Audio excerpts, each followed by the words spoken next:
secuestrado por las FARC, fue detenido y nuevamente privado de la libertad, pero esta vez por el Estado, por la Fiscalía General de la Nación. A buscar la occidental, y ya el territorio que no era y que con una geografía completamente distinta, pues lo ubicaron más fácilmente.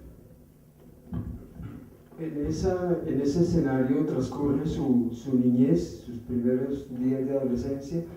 ¿Cuándo es su primer contacto con el conflicto armado, con la muerte y con la violencia?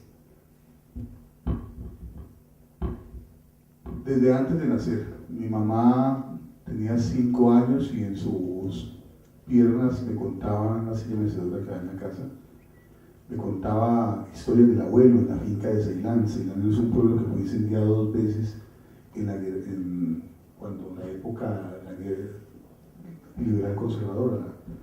Entonces mi abuelo fue el bisabuelo de mi mamá, el abuelo de mi mamá, fue alcalde de Bugalagrande por allá en comienzos de la década del 20, del 30. Y a mi abuelo lo mataron en el año 54. Luego mi mamá quedó viuda cuando tenía 27 años. Luego le tuvo que vivir el secuestro de su hijo en el año 2002. Entonces, con eso quiero decir que la generación de mi abuelo, la generación de mi mamá, mi generación y la generación de mis hijos, no hemos conocido un solo día de paz en Colombia, y mi primer contacto con el conflicto armado fue en las piernas de mi mamá, contándome la historia de cómo habían llegado a Ceilán, incendiaron el pueblo, salieron corriendo, durmieron en unas matas de café, al día siguiente los persiguieron, encontraron a mi abuelo y lo mataron. Tuve la suerte de no morir con el corte de corbata, porque murieron otros dirigentes de la Casa Liberal de Ceilán. Usted viaja a Cali, estudia Derecho en la Universidad de Cali, pero sin embargo vuelve a su pueblo, a Pradera, y se vuelve concejal y alcalde. Todo el final de la década de los 80 y hasta mediados de los años 90 transcurre dirigiendo los destinos de su pueblo. Haciéndolo, ¿cómo vuelve a tener contacto? ¿Cómo ve usted el conflicto en esos tiempos en que es gobernante o es político de su pueblo natal? Bueno, las FARC, como lo decía, han utilizado el paso de la línea como un corredor que les permitía fácilmente eludir la acción del ejército. Por Pradera pasaban, pero muy lejos, por allá en Bolo Azul. De Pradera a Bolo Azul hay 1:30, 2 horas en carro, y para ir a las lagunas de Santa Teresa, donde tuve la fortuna cuando niño de pescar trucha con machete, pues no se veía, no los veía jamás. Sabíamos de la presencia de ellos, pero entonces no molestaban, no extorsionaban. Su lucha era realmente política, sus objetivos eran militares, y en ese momento trajeron un remanso de paz. Hasta el año, yo fui alcalde desde el año 92-94 y concejal desde el año 88 al 92, luego diputado en los periodos siguientes. Pero el tema se complicó y se agudizó el conflicto cuando llegaron los paramilitares al Valle del Cauca por allá en el año 97. Entonces la confrontación se escaló, se alcanzó niveles de barbarie pues, terribles, y en ese momento ya los secuestros incrementaron, las masacres, los asesinatos, los milicianos, la guerra de forma a muerte, y Pradera solamente en ese momento, por allá en el año 97, empezó a convertirse en un territorio de guerra. Las lagunas de Santa Teresa y los caminos que sirvieron pues para los de mi generación como ese lugar paradisíaco donde íbamos a pescar trucha con machete y donde sirvió de inspiración para muchos cuentos, y se convirtieron en territorios minados, y son muchos los campesinos que hoy han muerto por causa de minas antipersonales. el año 97 que usted refiere, hay muchos episodios en Colombia, es un punto de quiebre. No solamente es empezar la formación de las Autodefensas Unidas de Colombia, digamos, su proyección regional, entre ellos al departamento del Valle, sino que también es el comienzo de la estrategia de las FARC por el canje humanitario. En esos momentos usted estaba... Yo estaba en la asamblea y le dije, hombre, ¿será que puedo ir mañana? Pues sí, pero si viene hoy mejor. Fue como un mes antes. Me dice, no le puedo decir quién, pero alguien en derecho de en confesión me ha dicho que lo van a secuestrar. Y yo, ¿qué? ¿Cómo así, padre? Sí. A él le encargaron la misión de engañarlo, de llevarlo, porque él lo conoce a usted, pero dice que no va a hacer eso porque usted alguna vez ha sido amigo de sus papás y le ayudó en alguna cosa. Cuídese, sí, ¿verdad?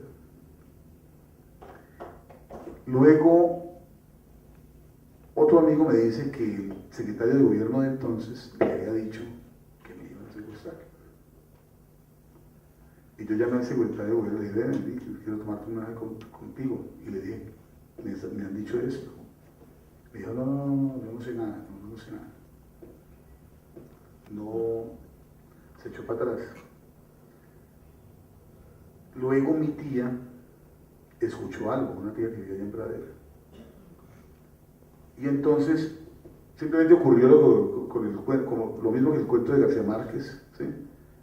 Hoy va a pasar algo malo en este pueblo, la gente empieza a irse porque va a pasar algo malo en ese pueblo, y al final del día el tipo que lanzó el primer comentario, cuando se ha ido todo el pueblo, dije, yo sí dije que algo malo iba a pasar en ese pueblo. Y entonces, efectivamente, me jodieron y nadie me avisó cuándo ni cómo iba a ser la cosa. 8 o 15 días antes yo busqué a un amigo, gestor de paz de la Gobernación del Valle, que tenía algunos contactos con todos los grupos. Le dije, hermano, ¿usted ha recibido esta información? Y ya van 3 anuncios. El tipo fue y averiguó y se reunió con Catatumbo. Catatumbo le dijo, no hay problema. El tipo fue y se reunió con paramilitares. No hay problema. Usted no tiene problema ninguna. Yo me confío. Sin embargo, en la asamblea habíamos pedido seguridad, todos los diputados. 8 días antes habían estado los generales allá hablando de seguridad, que tenían controlado todo. Mentira, era el peor momento del ejército. Recuerden que estábamos desertificados, no nos vendíamos ni un tornillo para los helicópteros. Y entonces, era el mejor momento militar de las FARC. Y han pasado de la guerra de guerrillas a la guerra de movimientos.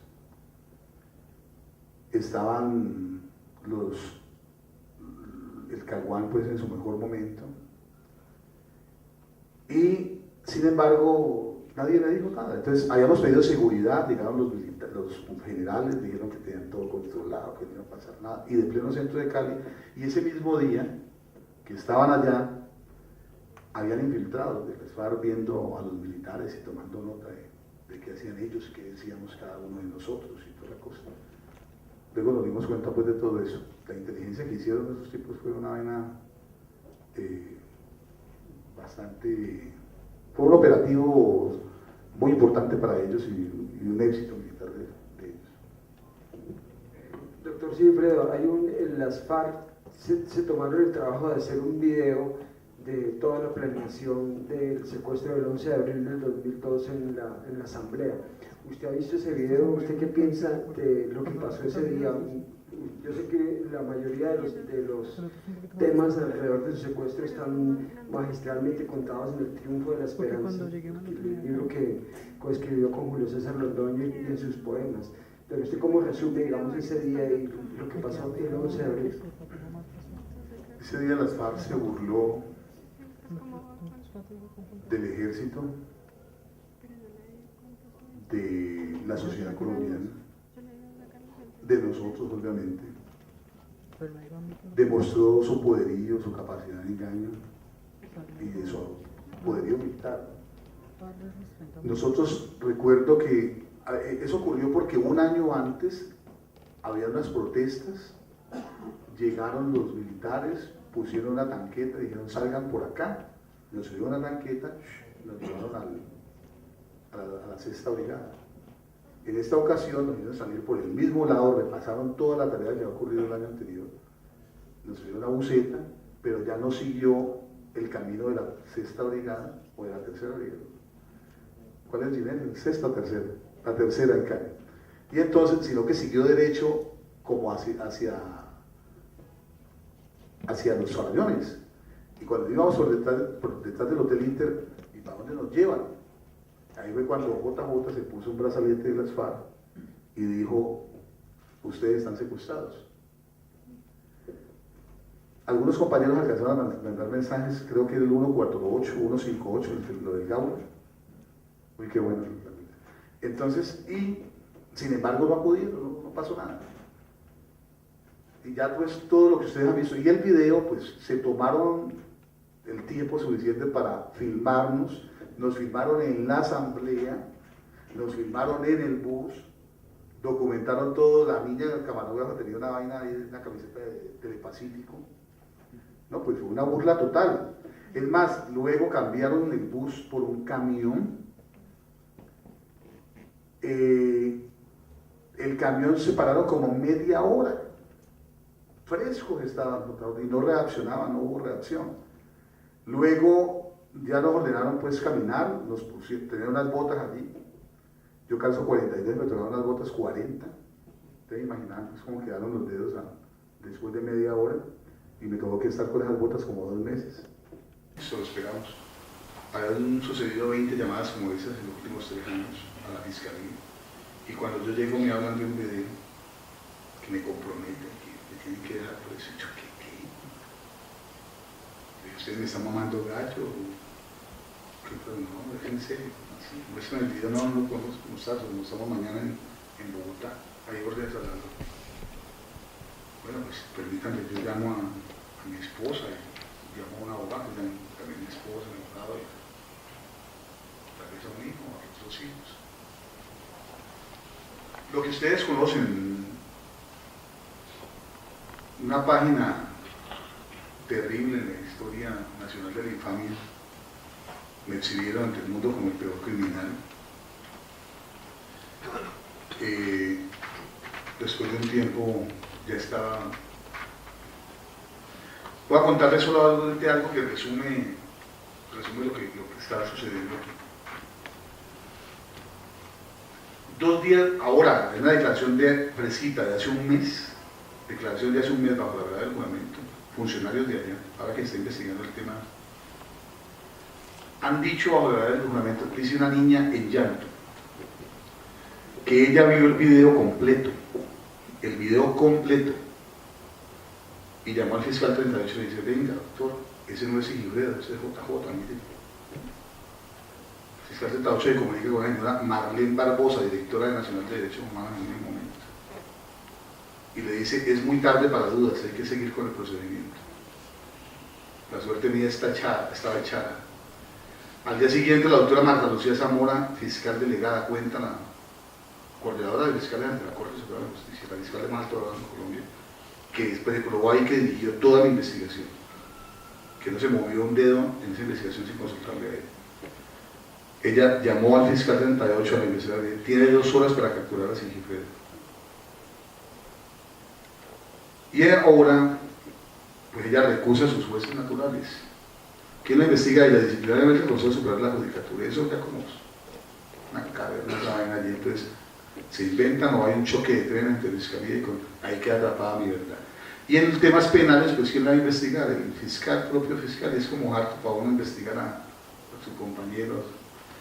Entonces, mi caso va a quedar en la impunidad total. La verdad, ¿quién es la verdad del montaje? Va a quedar en completa impunidad, no se va a poder. Y lo peor, yo he denunciado esto. En los últimos 2 meses me he dedicado a denunciar esto. Y los medios de comunicación no se mueven. Los medios de comunicación han sido generosos conmigo. Pero el tema de la verdad, el caso del fiscal Zamora no se mueve. Hay mucho poder. Y la primera parte, que es lo de el asesinato de mis compañeros, pues eso fue un crimen de guerra perpetrado por las FARC. Y también va a quedar en la impunidad. El señor no va a pagar un solo día de cárcel. Entonces, yo creo que la justicia transicional no es impunidad. El que hay unos niños. Y lo digo no desde un punto de vista partidista, no desde un punto de vista de derecha, de izquierda. Hay algo que le ha hecho más daño al país que los paramilitares y las guerrillas juntas. Es la polarización. Esa es una sociedad enferma de violencia. Durante 50 años se han acumulado dolores en la historia. Aquí nadie le ha pedido perdón a nadie, por eso todos los procesos de paz han fracasado y están llamados a fracasar, porque se puede lograr cualquier arreglo, pero no va a haber reconciliación en los colombianos. Y no va a haber reconciliación porque nadie está dispuesto a pedir perdón ni se lo han exigido. Y cuando hay tantas heridas todavía sangrando y tantos dolores acumulados y nadie pide perdón, pues se puede repetir el error histórico de la Unión Patriótica. Pero además de eso, la impunidad genera más violencia. Estamos a puertas de repetir un error gravísimo, porque no han hecho caso, no han aprendido de los errores, no tienen en cuenta a las víctimas blindan el proceso. ¿Sí? Aquí no se ha hecho un trabajo verdadero del perdón para lograr la reconciliación y luego sí legitimar los acuerdos a que se lleguen, que puede llegarse a cualquier acuerdo.